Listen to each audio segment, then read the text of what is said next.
Hello everyone, this is Indira and welcome back to the channel. In this video, we are going to discuss a very focused and very practical strategy for the SEBI Grade A Phase 2 Paper 2 Legal Descriptive Paper. If you're aiming to score 25 to 27 marks out of 30 in the descriptive component, and trust me, that is a very realistic target, then this video is extremely important for you. In this video, we will cover three things. One, what exactly you should study for the descriptive paper. Two, how to prioritize the syllabus in the next 35 days. Three, how answers are evaluated and how to score higher marks. So before we move ahead, a quick reminder. I have already uploaded two detailed videos on the phase 2 exam pattern and the expected cutoffs and how much to target in each paper. If you haven't watched those yet, I strongly recommend watching them first. The links of those two videos are in the description.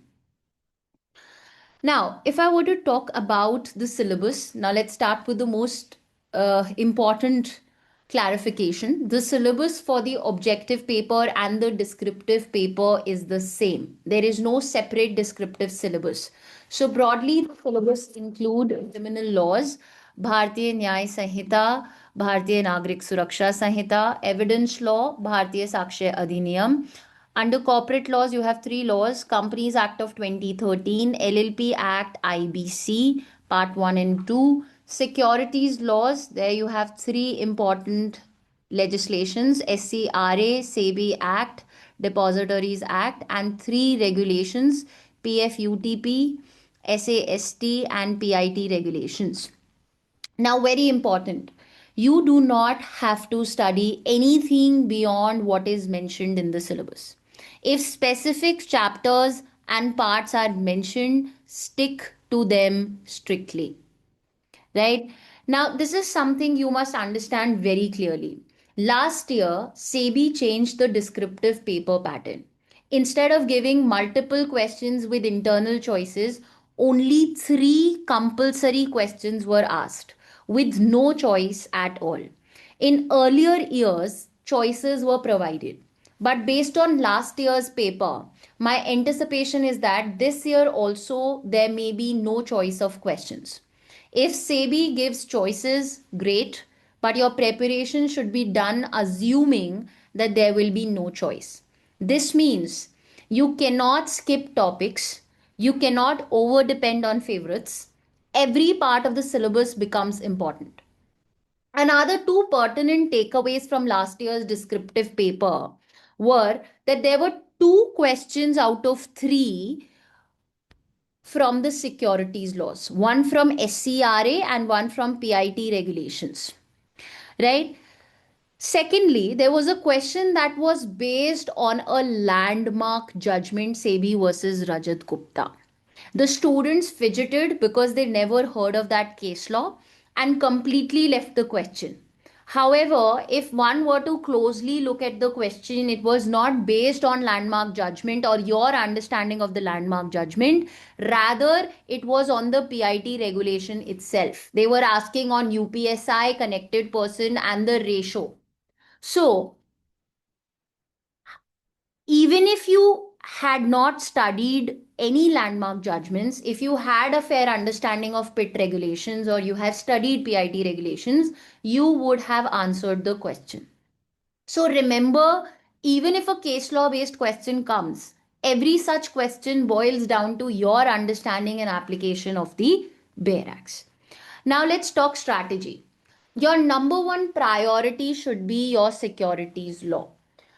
There also focus on the three major legislations: SEBI Act, SCRA, and Depositories Act. Read them directly from the BEAR Acts. No supplementary book is required. Then prioritize the three regulations: PFUTP, PIT, and SAST. I strongly recommend preparing 1500 to 2000 word descriptive note or essay on each of these regulations, right? Which is going to cover the objectives, scope, key provision, penalties, and enforcement. The good news is that for the enrolled iExamB students, I will be providing you with these essays.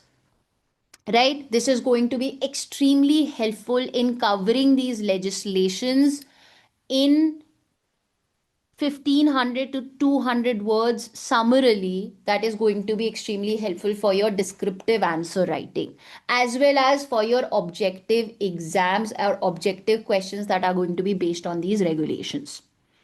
Priority number 2 should be your corporate laws, Companies Act, IBC, and LLP Act. Do not ignore LLP Act. Last year, RBI asked a 45 mark question on LLP Act, which clearly shows that smaller acts are no longer low priority. Right? Cover IBC part 1 and 2 properly as well.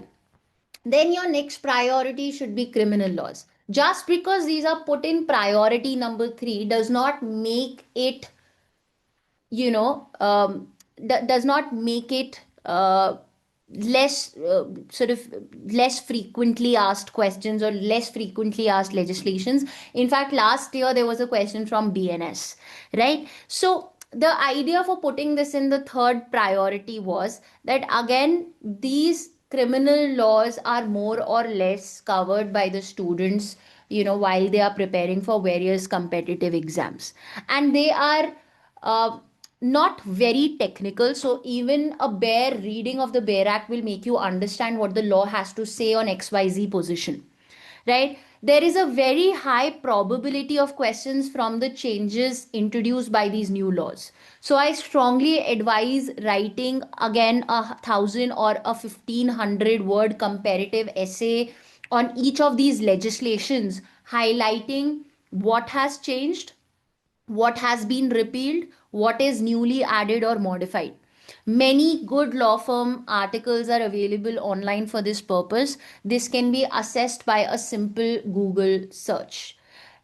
Now, for covering BNSS, cover the most essential chapters. I have taken live classes covering this legislation, emphasizing on the most important provisions and chapters. If you complete those chapters and provisions, you have covered 80% of these legislations, if not more. So do that much and you are sorted. Now, how are these answers evaluated, right? What are the examiners looking for? So the examiners are looking for 4 things. Number 1, correctly and clearly identifying an issue if it is a case based scenario that has been provided to you. If not, a clear introduction, correctly stipulating the statutory provisions, logical application of law, and lastly, structured presentation. So there is a simple format which works best for you. Start with a clear introduction. If it's a case based, if it's a case scenario that has been given to you, start with a clear identification of the issue of that particular scenario. Then identify the relevant legal provisions or principles, right? Stipulate those provisions, explain those legal provisions and apply and the application of those legal provisions. Lastly, add case laws. This is optional. Then you apply the law to the question, you give a smart conclusion. Remember this: provisions will fetch you marks, case laws will only add value. While landmark judgments are important, they are not a substitute for statutory knowledge. So, your primary importance and the emphasis must be given to learning the legal provisions and the interpretation of those provisions. And if you have the time, then you can study the case laws, right?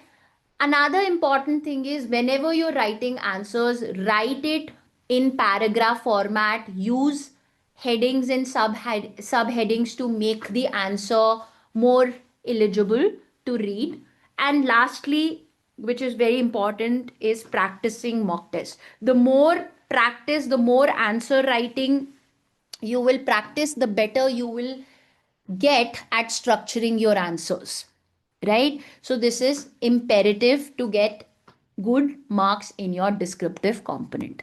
Lastly, let's look at the do's and don'ts for securing 25 to 27 marks in your descriptive portion.